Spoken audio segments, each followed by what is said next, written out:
Bill, real quick, because the comment section's bringing up a really interesting point here.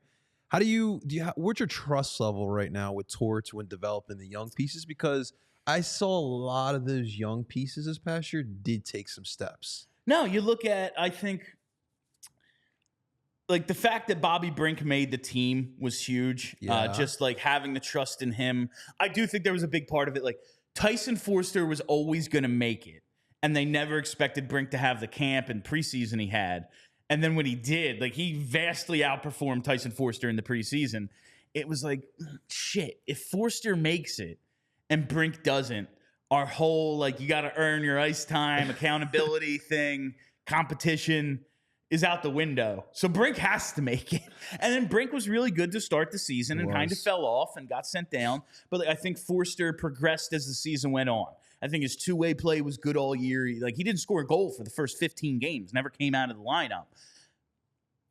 Because he plays the way Torts wants him to, he got to stay in and develop and eventually did find some scoring touch, finishes his rookie year with 20 goals. Yeah. That's pretty cool. Bobby Brink, I think, is ahead of the development curve they probably thought he was going to be on because he got the opportunity he got. Maybe would have liked to see him get into a few more games when they scratched him. Also, he's not like, this isn't Michkov we're talking about. Where he is in the lineup right now, second, third line, is probably where he's going to be in 3 years. And that's like not a knock on him. You need those guys too. It's just like, I'm not going to freak out because he got scratched 4 or 5 more times than he should have been this year. I think he had a good rookie year. Owen York had the biggest step. Yeah, Owen Tippett continuing kind of doing what he's doing. But Cam York is maybe the guy you look at and go, damn, I did not think he had this in him. Probably turned into their best defenseman in the second half of the season. Mm-hmm. Sanheim was a little banged up and just kind of couldn't keep up the pace he was on for the first half. I mean, he was freaking awesome for those first couple of months.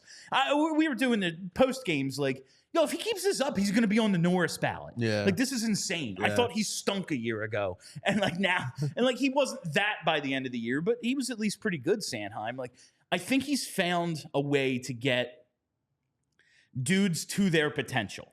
Like whether it's Cam York becoming this team's top defenseman, or Sanheim at least being consistent. Like, we're going to play you a ton of minutes, and maybe it's more than you should play, but you're going to be okay in those minutes. We're going to figure out a way to get you to the level you need to be at, and that's kind of what he's done. I mean, shit, man, Sam Ersson, we had no idea what this guy was, and his end-of-year numbers didn't look good. I am confident Sam Ersson is at least an NHL goalie. Yeah. Whether he's a number one, a tandem guy, a backup. They asked a ton from him, and I think like the mental makeup he had more than anything else showed that he's at least an NHL goalie and what his role is. Like, we'll figure that out as we go. But no, I do have confidence in Torts. I think Torts is good for the rebuild. Honestly, it's when they're contending, I don't want to put up with his shit.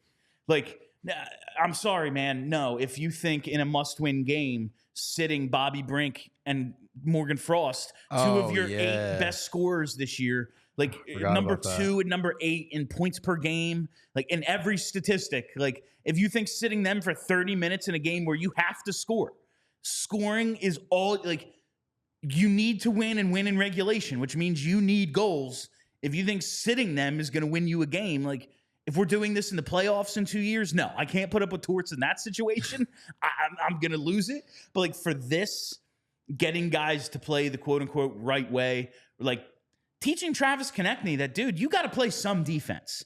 And now he's like a penalty kill weapon. Oh, yeah. Like turning a dude like that into that, I think is huge. I think he's good for right now. I like where he is right now. He's setting the culture. Like, we're talking about in the future. I don't want to put up. We're talking about the Rangers and Hurricanes series. Like, the Flyers have that physicality. Yes. Now they need that skill set that both those teams have. I think the Flyers, as much as like they blew it down the stretch, they lose 8 in a row. They lose what? It was like 8 of 11. 10 of 12 or whatever it was to close the season, something like that. I think they would have put up a better fight in the first round than the Caps and Islanders. For sure. Now, there's no way for me to prove that. I'm just being a fan. But I watched the way the Flyers play, and I watched the way those teams play, and the Flyers play they play a game that makes it just tighter. Like they play a tight game that keeps you in it. And they won a bunch of those games this year. Like even games they lost. Like I remember a Vegas game early in the season that they lost in like the final minute. Right. Couldn't force overtime. I think there was a Dallas game like that. They at least kept games interesting till the end this year. The Islanders and Caps just stunk. Like they just like the Islanders were just like, yeah, we're just gonna lose in overtime.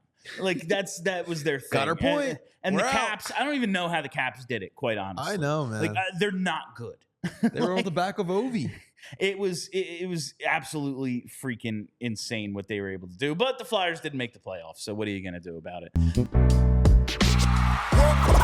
We all silly like the mayor.